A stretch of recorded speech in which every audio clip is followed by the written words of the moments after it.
초대 기독교 교부 가운데 한 사람인 키프리아누스라는 사람은 교회 밖에는 구원이 없다라는 말을 했습니다. 교회가 있는 곳에 복음이 있고 복음이 있는 곳에 구원의 역사가 나타난다는 말이죠. 그러니까 하나님의 교회가 그만큼 역사적으로 중요한 위치에 있다라는 말입니다. 교회는 세상의 구원을 위해 그리스도께서 친히 이 땅에 세우신 기관이죠. 교회는 잠시라도 이 정체성을 망각하면 안 됩니다. 항상 선교적인 자세를 견지하면서 세상의 구원을 위한 사명을 생명처럼 지니고 있어야 하죠. 그러나 이 말을 오해해서 오직 교회에 나와야만 구원을 받을 수 있다는 주장에 사로잡히면 안 되죠. 교회 밖에는 이란 말을 교회 안에만이라는 말로 해석하면은 오해가 생길 수 있다는 거예요. 왜냐하면 제도권 교회 안에만 구원이 있다는 주장이 될 수 있기 때문이지요. 실제로 구원의 역사는 교회 바깥에서도 일어나고 있지 않습니까? 구원의 역사는 아직 제도권의 교회가 세워지지 않은 선교의 현장에서 활발하게 이루어지고 있습니다. 구원의 역사는 예수 그리스도가 제대로 전파되는 곳에서 이루어지죠. 그래서 안디옥 교회 교부, 지금 이제 지진 피해를 입은 안타키아, 터키 안타키아의 그 교부였던 이그나티우스라고 하는 분은 그래서 오직 예수 그리스도께서 계신 곳에 교회가 있다. 그러니까 예수님이 계신 곳이라면 바로 거기가 교회다라고 하는 이 가르침을 줬습니다. 물론 이 제도권의 교회와 예수 그리스도를 분리하는 것 자체가 어리석은 일이죠. 예수 그리스도는 교회의 머리시고 교회는 그의 몸이기 때문입니다. 그러나 교회의 모양은 갖추고 있지만 예수님을 실제 그 교회 머리로 삼지 않은 교회들도 얼마든지 세상에 있어 왔기 때문에 어느 정도의 이 구분도 필요할 때가 있다라는 거죠. 교회는 항상 예수 그리스도와 함께 움직여야 합니다. 특별히 세상을 향해 끊임없이 움직여야 하죠. 교회를 세상 가운데 두신 것은 세상을 구원하기 위해 찾아오신 주님의 뒤를 따르게 하기 위함이죠. 주님은 교회를 항상 세상 가운데로 보내셨고 또한 세상 가운데로 인도하십니다. 오늘도 교회는 세상을 향해 나가야 돼요. 절대로 교회가 세상과 단절된 상태로 고립된 공동체가 되면 안 됩니다. 세상의 빛이다, 세상의 소금이다 라고 하신 이 정체성을 잃어버리면 안 된다는 말이죠.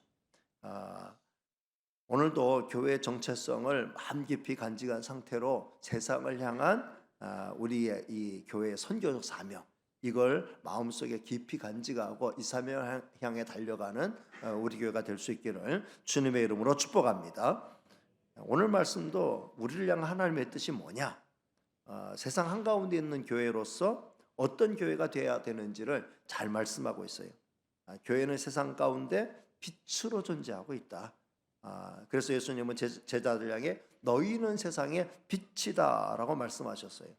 교회 그러니까 교회 구성원이 성도들이 모여서 교회를 이루고 있으니까 교회가 빛이 되고 성도 한 사람 한 사람이 세상에 빛이 될 때 세상의 어둠을 밝힐 수 있다라는 것이고 또 그럴 때에 구원의 메시지도 힘차게 전파될 수 있겠습니다.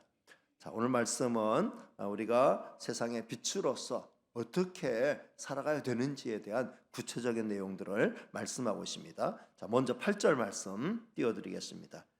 다시 한번 읽겠습니다. 시작. 너희가 전에는 어둠이더니 이제는 주 안에서 빛이라. 빛의 자녀들처럼 행하라. 아멘. 우리는 본래 어둠에 속해 있었죠. 하나님을 모르고 살았던 그 삶 자체가 영적으로 볼 때는 어둠에 속해 있었던 삶이라고 할 수 있습니다. 그러다 보니까 하나님 아닌 다른 것을 하나님처럼 의지하기도 하고 섬기기도 했고, 아니면 자기가 자기에게 하나님이 되어서 자기 위주로 살기도 했었습니다. 하나님 없이 살던 삶은 그 자체가 어둠이었고, 그 다음에 목자 없는 양과 같이 온갖 고생을 하면서 살다가 마지막에는 영원한 지옥을 향하여 떨어지는 그런 삶이었어요. 그러니 그게 어둠의 삶이었다라고 말할 수밖에 없는 거죠. 그러나 지금 우리는 어떻게 됐어요? 구원을 받았죠. 하나님의 자녀가 되었습니다. 우리는 성령으로 거듭나는 은혜를 힘입어 하나님을 알게 되었고 믿게 되었습니다. 무엇보다 나를 위해 십자가에서 피 흘려 죽으신 예수 그리스도를 알게 되었고 믿게 되었습니다. 그 결과 하나님의 약속대로 영원한 생명을 이미 얻었고 영원한 천국도 들어갈 수 있게 된 줄로 믿습니다. 그리고 지금 이 땅에서 사는 삶 동안에도 주님의 한없는 은혜 가운데 영생을 맛보고 천국의 축복을 맛보면서 살게 되었죠. 따라서 우리는 우리 아버지이신 빛이신 아버지, 빛 자체이신 아버지의 자녀로서 하나님의 자녀답게 살아가는, 빛의 자녀답게 살아가는 이 삶의 모습은 당연한 것이라는 거죠. 자, 이제 우리는 무엇보다 철든 자녀가 부모를 생각하듯이 하나님 아버지를 생각하며 하나님의 기쁨이 되는 이런 삶에 초점을 맞추고 살아야 한다라는 것입니다. 오늘 보면 10절에 그걸 말씀하고 있죠. 자, 10절 말씀 같이 읽습니다. 시작. 주를 기쁘시게 할 것이 무엇인가 시험하여 보라. 어떻게 하면 주님을 기쁘시게 해드릴까? 주님을 기쁘시게 하는 방법이 뭔가? 이걸 생각한다라고 하는 건 신앙적으로 철이 들었다는 거죠. 여러분 그렇잖아요. 이 철들기 전에 아이들은 무조건 부모님에게 달라고만 합니다. 밥을 달라, 돈을 달라, 맛있는 거 사달라, 그냥 달라는 거예요. 그러나 철들고 나면은 어떻게 하면 우리 엄마 아빠를 기쁘게 해드릴까? 이걸 생각하잖아. 그걸 생각하게 되면 벌써 철든 거예요. 신앙생활도 마찬가지죠. 철들기 전에는 무조건 하나님 앞에 이것 주세요, 저것 주세요, 주세요만 하다가 철이 들면 내가 하나님께 받은 은혜가 얼마나 큰데, 내가 갚을 수 없는 하나님의 은혜와 사랑을 힘입었다. 나는 한없는 하나님의 은혜와 사랑을 늘 입고 살아가는 하나님의 은총의 자녀니 내가 어떻게 하면 이 은혜를 보답할 수 있을까? 어떻게 하면 하나님의 기쁨이 될 수 있을까? 이걸 생각하게 되는 거죠. 이걸 생각하게 되는 순간 신앙생활에 점프가 일어나는 거예요. 신앙생활에 업그레이드가 일어나는 거예요. 여러분은 철든 신앙생활 하고 있습니까? 아직도 철없는 신앙생활 하고 있습니까? 저와 여러분은 이제 성숙한 철든 성도로서의 신앙생활의 단계로 점프하게 되기를 주님의 이름으로 축복합니다. 자, 오늘 말씀은 그런데 아직 그 기준에 주를 기쁘시게 해드리는 쪽에 초점 맞춰 살기 전에 우리가 먼저 기본적으로 모든 성도라면 힘써야 될 부분이 있다. 그러니까 주를 기쁘시게 해드리는 이 목적을 추구하며 나가기 이전에 더 베이스에 깔고 있어야 되는 가장 기본적인 성도의 어떤 생활의 모습, 빛의 자녀로서의 가장 그래도 기본적으로 요 세 가지는 바탕에 깔고 있어야 되지 않겠느냐라고 하는 세 가지를 설명하고 있어요. 그 세 가지가 뭐냐? 9절 말씀에 나와 있습니다. 자, 9절 말씀 다시 띄워드립니다. 시작. 빛의 열매는 모든 착함과 의로움과 진실함에 있느니라. 요것들만 지키면 충분하다는 말씀이 아니죠. 이 정도는 기본적으로 깔고 신앙생활 해야 신앙생활 한다고 말할 수 있지 않겠느냐라는 의미가 되는 거예요. 여러분, 빛의 자녀들인 저와 여러분이 기본적으로 적어도 이 세 가지는 갖추고 있어야 된다라고 했을 때 첫째가 뭡니까? 착해야 한다는 거예요. 한번 따라하면 착해야 합니다. 모든 착함은이라 그랬는데 모든 착함은 항상 착해야 한다라는 말이에요. 성도는 착해야 합니다. 구원받은 성도는 빛의 자녀인 우리는 착함을 기본적으로 깔고 살아야 돼요. 여러분, 이 착한 마음은 어떤 마음이에요? 다른 사람을 불쌍히 여기고 돕고 베풀려는 배려하는 마음이에요. 착한 마음의 반대가 나쁜 마음이잖아요. 나쁜 마음은 어떤 마음이에요?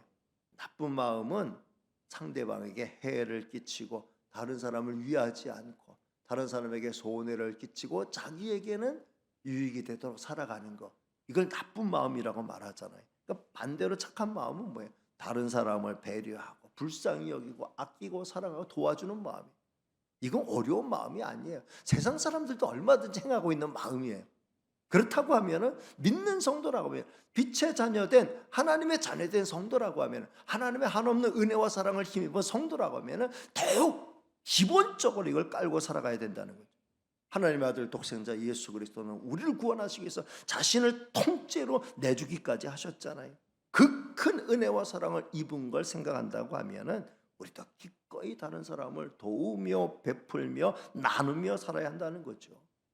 초대 예루살렘 교회 성도들은 다른 사람 돕는 걸 기쁨으로 알았어요. 근데 실질적으로 그래. 도우면 기쁨이 생기는 거예요. 남을 도우면 기쁨이 생기는 거예요. 이게 성도의 기쁨이어야 된다라는 거죠. 자기도 기쁘고 도움받는 사람도 기쁘고 백성들에게 칭송받고 전도의 문은 열리고, 이게 초대 예루살렘 교회가 보여줬던 모습이죠. 지금도 마찬가지. 교회는, 성도는 착하고 착한 행실들을 해야 된다라고 하는 걸 말씀하고 있어요. 이게 베이스예요. 이 베이스. 두 번째는 뭐냐? 의로워야 합니다. 따라합니다. 의로워야 합니다. 의롭다라고 하는 기준이 뭐예요? 의롭다라고 하는 기준은 어떻게 볼 때는 좀 객관적이지 않을 때가 있어요. 우리 편에서는 의로운데 적의 편에서는 그게 의로움이 아닐 수 있죠. 우리 편에서는 이게 의인데 저쪽에서는 불법이 될 수 있어요. 그렇다고 하면은 인생으로서 가장 객관적인 의로움의 기준을 어디에서 찾아야 할까요? 우리나라 법에서 찾는가? 또 도덕법에서 찾는가? 가장 중요한 건 하나님에게서 찾는 거예요. 가장 객관적인 기준을 하나님에게 두는 게 가장 하나님이 원하시는 의로움의 기준에 우리가 맞춰서 살아갈 수 있겠다라는 거죠. 하나님 보시기에 의로운 게 가장 중요합니다. 내가 봐서 내가 의로운 거, 다른 사람과 비교해서 내가 의로운 거, 또는 남이 나를 의롭다고 칭찬하는 거, 뭐 다 좋지만 가장 중요한 것은 하나님이 보시기에 나를 의롭다 여기실 만한가? 하나님 앞에 내가 의롭게 서 있는가? 하나님 앞에 내가 의롭다 인정받을 수 있겠는가? 이걸 생각하면서 하나님 앞에서의 자기 의를 채워가는 거, 아니면 부족할 때는 하나님의 의를 힘입어 살아가는 거, 이게 성도의 의로움이다, 이렇게 말할 수 있어요. 세 번째는 진실해야 합니다. 따라합니다. 진실해야 합니다. 진실함의 기준을 어디에 둬야 할까요? 당연히 하나님 앞에 진실해야 되고 사람들 앞에 진실해야 돼요. 그런데 하나님 앞에 진실하고 또 사람 앞에 진실하려고 하면은 가장 먼저 자기에게 진실해야 돼요. 자기에게 진실하지 않는 사람이 하나님과 사람 앞에 절대로 진실할 수가 없는 거죠. 그래서 저는 진실함의 기준은 자기 양심 또는 자기 안에 있는 성령께 두는 게 가장 합당하다, 이렇게 생각합니다. 다른 사람을 속일 수는 있어요. 그러나 자기를 속일 수는 없어요. 아무리 우리가 속이기 잘한다 해도 자기를 속일 수는 없잖아요. 그러니까 자기 앞에 진실한 성, 자기 양심 앞에 자기 속에 계신 성령 앞에 진실한 성도가 진짜 진실한 성도가 될 수 있는 거예요. 이렇게 착하고 의롭고 진실한 이 세 박자, 이거는 모든 성도가 예수님을 믿는 성도라면 가장 밑바탕에 깔고 있어야 되는 가장 빗된 행실이라는 거예요. 어렵다면 어려울 수 있지만 쉽다고 하면 아주 쉽고, 왜냐하면 예수님 안 믿는 사람들 가운데에도 착하고 의롭고 진실한 사람들 얼마든지 많이 있잖아요. 그렇다고 하면 우리도 성령의 빛을 받고 하나님의 은혜와 사랑을 받고 예수님의 갚을 수 없는 은혜와 사랑을 기억하고 산다고 하면 얼마든지 우리는 우리의 마음을 넓히면서 착하고 의롭고 진실하게 살 수 있다는 거예요. 이게 빛의 열매래요. 어렵지 않아요. 할 수 있어요. 해야 돼요. 오늘 저와 여러분 정말 오늘부터 더 진실하기를, 더 착하기를, 더 의롭기를 힘쓰는 성도들이 되시기를 주님의 이름으로 축복합니다. 이게 빛의 열매라고 하면 어둠의 열매는 뭘까요? 어둠의 열매는 이와 정반대예요. 어둠의 열매는 한마디로 말해서 열매 없는 거, 책망받을 일, 은밀히 행하는 일, 말하기도 부끄러운 일, 마침내는 다 들통날 일, 이렇게 말씀하고 있어요. 자, 오늘 11절부터 13절이 요약해서 말씀하고 있으니까 한번 읽어보는 걸로 지나가겠습니다. 11절부터 13절 띄워드립니다. 시작. 너희는 열매 없는 어둠의 일에 참여하지 말고 도리어 책망하라. 그들이 은밀히 행하는 것들은 말하기도 부끄러운 것들이라. 그러나 책망을 받는 모든 것은 빛으로 말미암아 드러나나니 드러나는 것마다 빛이니라. 이 어둠의 일들은 말하기도 부끄러운 것들, 나중엔 다 들통날 거예요. 결과적으로 나에게 큰 손해를 끼쳐주는 거예요. 이 어둠의 일들은 벗어버리라는 거예요. 과감하게 떨쳐버리라는 거예요. 내 의지, 내 노력으로 떨쳐버려야 되지만 주께서 도와주신대. 그렇게 버릴 수 있도록 어둠의 일들을 버리고 빛에 따라서 빛의 열매를 맺으며 살아갈 수 있도록 주께서 도와주신다. 14절 말씀 보면 주께서 도와주신다 이렇게 말씀하고 있어요. 14절 말씀을 같이 읽겠습니다. 시작. 그러므로 이러시기를 잠자는 자여 깨어서 죽은 자들 가운데서 일어나라. 그리스도께서 너에게 비추이시리라 하셨느니라. 우리 주님 먼저 우리 깨우셔요. 그러므로 이러시기를 잠자는 자여 깨어서 죽은 자들 가운데서 일어나라. 주님이 말씀하셔요. 안타깝게 깨우셔요. 지금 정신을 잃고 죽어가는 자들을 깨우듯이 그렇게 깨우셔요. 정신 차리라고 깨우셔요. 화재 경보기가 막 울려요. 근데 깊은 잠에 빠져서 도무지 일어날 줄 몰라요. 어떻게 하겠어요? 큰 소리 치면서 흔들면서 깨우는 거죠. 요나가 하나님의 명령을 거부하고 다시 쓸어가는 배에 올랐을 때 하나님께서 그의 진로를 막으시죠. 큰 풍랑이 일면서 배가 이제 가라앉을 그 지경에 처했을 때 배 안에 있는 모든 사람들이 다 사람 살려달라고 하면서 어떻게든 몸부림을 치면서 이 풍랑을 이겨나가려고 길을 쓸 때 요나는 아직도 잠에서 깨어나지 못하고 있었다는 거예요. 그럴 때 그 선장이 자는 자여 어찌미냐, 지금이 잘 때냐, 어서 깨어나라. 그래서 요나를 깨웠다는 거예요. 성도 여러분, 주님의 다급한 음성이 들리지 않습니까? 잠자는 자여 깨어서 죽은 자들 가운데서 일어나라. 잠자는 자야 깨어서 죽은 자들 가운데 일어나라. 지금은 잠잘 때가 아니다. 깨어서 빛을 비춰야 될 때다. 깨어서 사람을 살려야 될 때다. 주님아 이렇게 말씀하시는 거예요. 당장에 깨어나지 않는 성도를 위해서 우리 속에 계신 성령께서 탄식하면서 깨우시는 거예요. 우리 심령의 고동을 치면서 깨우시는 거예요. 그러면서 깨어나게 하시는 거죠. 아우구스티누스는 참 그 어렸을 때부터 믿음이 출중한 사람. 그 어머니, 기도의 어머니 모니카는 정말 이 아우구스티누스가 어렸을 때부터 그를 위해서 기도하면서 믿음의 반듯한 길을 걸어가게 하셨는데 청년이 되면서 방황의 세계로 흘러가게 되었어요. 그러면서 많은 세상의 영적인 타락, 육체적인 타락의 길로 흘러가요. 그러면서도 어렸을 때부터 가졌던 믿음이 있기 때문에 깊은 고뇌와 갈등 속에서 영적인 고뇌와 어떤 삶에 대한 어떤 번뇌로 인하여 참 머리 아파하면서 힘들어할 때 타락의 길로 가면서도 한편은 또 하나님 앞에 기도하면서 하나님의 은혜를 구하죠. 어느 날인가 정말 그 마음이 심히 깊은 절망 가운데 통해가 되고 통곡이 일어나는 가운데 그러면서 하나님을 찾는 가운데 옆집에서 조용히 들려오는 명랑한 아이의 노랫소리가 들리는 거예요. 이게 소년의 노랫소리인지 소녀의 노랫소리인지는 모르지만 아이의 그 아주 명랑한 노랫소리가 들려오는 거예요.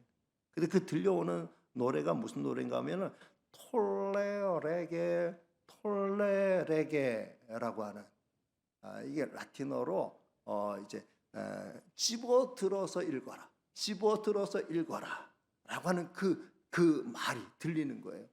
근데 그게 단순한 왜 무슨 노래의 그 어떤 가사에 이게 들어있는지는 모르지만 후렴구와 같은 건데 이게 이 어거스틴에게는 아주 큰 충격의 어떤 하나님의 영적인 메시지로 이렇게 들린 거예요. 그래가지고 뭔가 집어서 읽어야 될 것 같은데 성경을 읽어야 될 것 같아요. 그래서 가장 가까이 있는 곳에 달려가서 이제 성경을 처음 펼쳐진 곳을 읽었어요. 그때 그 펼쳐진 곳에 있는 구절이 눈에 들어온 구절이 로마서 13장 13절과 14절이에요. 한번 띄워드리겠습니다. 자, 같이 읽습니다. 시작. 낮에와 같이 단정히 행하고 방탕하거나 술 취하지 말며 음란하거나 호색하지 말며 다투거나 시기하지 말고 오직 주 예수 그리스도로 옷 입고 정욕을 위하여 육신의 일을 도모하지 말라. 그냥 빛이 번쩍 비치는 것 같아요. 그냥 하나님께서 그 뇌리에 강한 빛을 비추시는 것 같아요. 아, 이거구나. 낮에와 같이 단정히 행하고 방탕하거나 술 취하지 말고 음란하거나 호색하지 말고 다투거나 시기하지 말고 오직 주 예수 그리스도를 옷 입고 정력을 위해서 욕심의 일을 도모하지 말라고 했는데 내가 지금 어떻게 살고 있는 것인가? 통해 잡아 철저히 회개하고 그 다음에 다시금 회복이 되어서 초대교회에 있어서 가장 큰 역할을 하는 훌륭한 교부가 되었다는 거죠.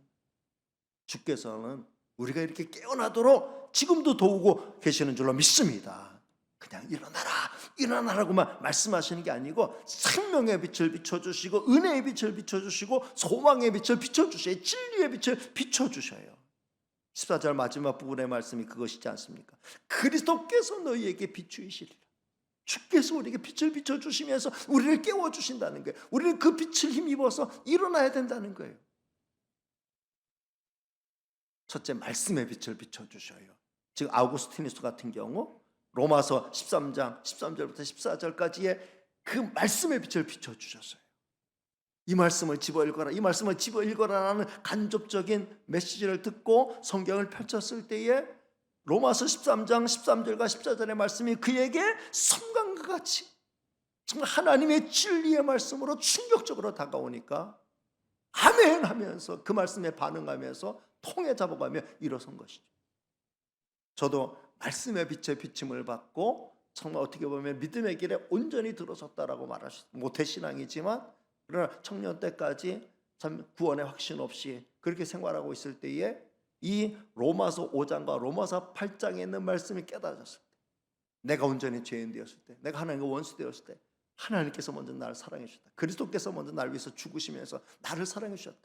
하나님께서 먼저 시작하신 사랑을 아무도 끊어낼 수 없다. 하나님의 사랑 안에 있는 나를 누가 끊을 수 있겠는가?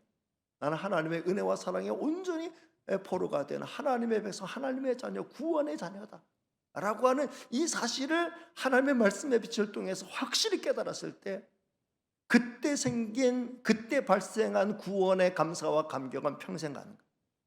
저는 지금도 그 은혜에 대한 감사와 감격 가지고 은혜를 가지고 목회하는 거예요. 제 심령 속에는 은혜가 있어요. 하나님의 은혜가 있어요. 그 은혜가 힘이 되어서 그래서 끝까지 저는 외칠 수 있는 거예요. 하나님의 은혜는 진실됩니다. 하나님의 은혜를 의지하십시오. 하나님의 은혜를 깨닫는 것보다 더 놀라운 일이 없습니다. 하나님의 은혜를 깨달으면은 힘들고 어려운 신앙생활이 아니라 기쁘고 즐거운 감사와 감격이 넘치는 정말 은혜 있는 그런 신앙생활, 철없는 신앙생활이 아니라 철든 신앙생활을 할 수 있습니다라고 강조할 수 있는 거죠. 말씀의 빛을 비춰주세요. 여러분, 하나님의 말씀을 자꾸 펼쳐 읽으시는 성도가 되시길 바랍니다. 어느 날 어떤 말씀을 가지고 여러분의 심령에 감동을 주실지 몰라요. 그래서 말씀을 가까이 하는 게 중요하다는 걸 계속 말씀드리고 있어요. 하루에 한 번이라도 정말 하나님의 말씀을 계속 접하다 보면 말씀 속에 나에게 강한 진리의 빛으로 깨달음을 주는 빛이 있다는 거예요. 두 번째는 신령한 빛을 비춰주시는 경우가 있어요. 데이비드 브레이너드라고 하는 아주 훌륭한 인디언 북미 인디언 선교의 개척자가 있어요. 이 사람은 30이 안 된 나이에 세상을 떠났지만 정말 인디언들, 북미에 있는 인디언들을 선교하는 데 있어서 아주 큰 족적을 남겼고 그의 기도 생활 일지 그런 걸 통해서 수많은 사람들이 감동을 받았는데 북미의 부흥의 운동을 일으켰던 요나단 에드워드 라든지 또 감리교의 창시자 존 웨슬리라든지 또는 선교의 어떤 아버지라 할 수 있는 윌리엄 캐리라든지 짐 엘리엇 같은 이런 사람들이 다 이 30살도 안 된 이 데이비 브레이너드의 일생과 그 일기를 통해서 그가 얼마나 하나님과 가까이 하기를 힘썼는가, 하나님 앞에 진실하기를 얼마나 힘썼는가, 하나님께 받은 사명에 대해서 얼마나 강한 충격을 가지고 헌신했는가, 그게 그냥 다 감동이 되고 도전이 돼가지고 역사의 어떤 기독교 역사에 있어서 참 또 하나의 획을 긋는 그런 인물이 되었는데 이 사람도 마찬가지예요. 정말 어떨 때는 하나님의 은혜에 대한 감사와 감격이 있지만 여전히 자기 속에 있는 죄성에 참 이게 자신을 참 이렇게 드러낼 때 고민하며 괴로워하며 정말 내가 언제 이 정말 육체의 정욕과 이런 어떤 죄로부터 자유함을 얻고 오로지 하나님만 생각하며 그 은혜와에 대한 감사와 감격에만 사로잡혀서 살아갈 수 있겠는가? 늘 기도하고 일기 쓰고 묵상하고 그다음에 새벽마다 숲을 이렇게 산책하면서 기도하면서 지나는데 늘 그런 날들, 어떨 때는 아주 은혜 안에 해피하다가 어떨 때는 참 하나님의 말씀 앞에 자신을 비춰보며 한없이 낮아지고 초라해지는 자기를 발견하며 낙심하며 절망하다가 기도하러 새벽에 나가는데 어느 날인가 그 숲에서 강한 정말 신령한 은혜의 빛을 맛보는데, 야, 이거는 세상에서 한 번도 경험해 보지 못한 빛. 그야말로 하나님의 어떤 임재를 경험한 거죠. 하나님의 임재를 경험하면서 그러면서 그 임재 앞에 완전히 녹아진 거예요. 그러면서 정말 그 강한 신령한 은혜의 빛 앞에서 완전히 자신을 다시 한번 회개하고 그 다음에 하나님의 은혜 속에 온전히 자신을 집어던지면서 그러면서 성령에 사로잡힌, 은혜에 사로잡힌 남은 생을 좀 짧은 생이지만 올인하면서 헌신한, 몸이 부서지고 죽어도 좋다라는 자기 몸을 돌보지 않고 끝까지 헌신하다가 훌륭한 열매들을 맺히고 그다음에 세상을 떠났다는 거예요. 그런 빛을 비춰주기도 하시고, 또 우리 성경에 나오는 세 번째 강력한 영광의 빛을 비춰주시는 경우도 있죠.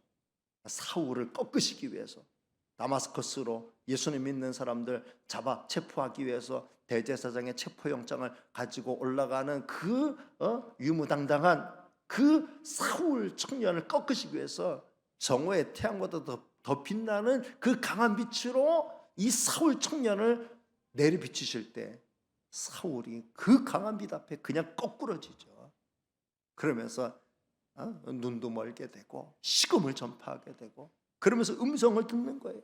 사울아 사울아 네가 왜 나를 박해하느냐? 주여 네시니까. 나는 네가 박해하는 나사렛 예수다. 그 예수가 나는 가짜라고 알고 있는 그 예수가 진짜 메시아가 맞습니까? 진짜 약속된 구세주가 맞습니까? 정말 살아계신 주님 맞습니까? 저에게 이 빛을 비춰주시고 말씀을 하시는 그분이 주님 맞습니까? 맞다라고 했을 때에 그는 완전히 거꾸러지고 지금까지 살았던 삶을 180도 바꿔갔죠. 내가 이제 주님 똑바로 알았습니다. 내가 주님이 나의 구주이시고 하나님이 보내신 메시아이신 줄을 분명히 알았습니다. 이제 내가 교회를 허무는 자가 아니라 교회를 세우는 자가 되겠습니다. 내 몸이 부서지도록 내일 평생 다하도록 이제 주의 몸인 교회를 세우는데 헌신하겠습니다. 그래서 헌신하는 삶을 살았다는 거예요. 하나님께서 지금도 저와 여러분에게 빛을 비춰주고 계시는 줄로 믿으시길 바랍니다. 우리의 영혼을 밝히고 우리의 삶을 밝히고 우리로 하여금 빛의 자녀로 살아갈 수 있는, 빛의 자녀로 일어설 수 있는 은혜의 빛을, 생명의 빛을, 능력의 빛을, 영광의 빛을 비춰주고 계시는 줄로 믿습니다. 이 빛을 받으며 살아가는 저와 여러분이 되시기를 바랍니다. 여러분, 우리의 얼굴을 주를 향하여 들고 있어야 돼. 그러면 우리는 주님의 얼굴빛을 받아서 그 빛을 비추는 반사체가 될 수 있습니다. 항상 주를 향해, 마치 지상에 있는 전파국이 곳곳에 지역의 양질의 전파를 전송하기 위해서는 항상 인공위성과 얼굴을 맞추고 있어야 돼요.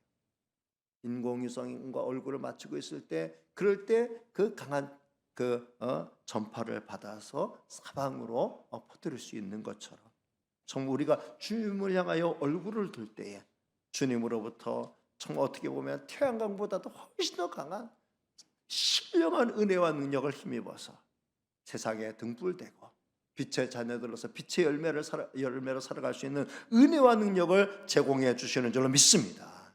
말씀을 맺습니다. 오늘 우리가 살펴본 주님의 뜻은 명료해요. 우리는 빛의 자녀들이라는 거예요. 그러니까 빛의 자녀들처럼 살라는 거예요. 근데 그게 어려운 숙제가 아니라는 거예요. 착하고 의롭고 진실하라. 거기서 좀 더 한 단계 업그레이드 시킨다고 하면, 내가 어떻게 하면 주님을 기쁘시게 해드릴까? 어떻게 하면 내가 주님 기쁘시게, 내가 주님을 기쁘시게 해드릴까를 생각할 때 우리가 생각해야 될 것은, 내가 고안해내려고 하는 것보다는 내가 주님을 어떻게 하면 기쁘시게 해드릴까, 그래서 내가 내 머리를 쥐어 짜가지고서 고안해내는 것보다는 하나님의 말씀을 통해서 하나님이 기뻐하시는 게 뭔지를 살펴서 이게 하나님의 뜻이구나. 이렇게 하면 하나님이 기뻐하시는 것이구나.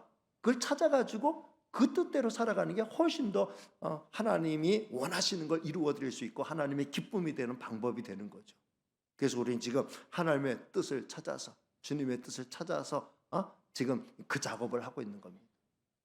기본적으로 착하고 옳고 진실하게, 그리고 더 나아가서 하나님의 뜻을 찾아서 그 뜻을 이루어 드림으로 좀 더 성숙된 하나님의 기쁨이 되는, 그러기 위해서 늘 주님을 바라보면서 주님께 초점 맞추면서 살아가는 저와 여러분이 다 되시길 바랍니다. 그래서 빛의 열매 많이 맺고 하나님께 영광 올려드리고 다른 사람에게 유익 끼치고 여러분 스스로 행복한 인생 살아가게 되시기를 주님의 이름으로 축복합니다. 기도하겠습니다.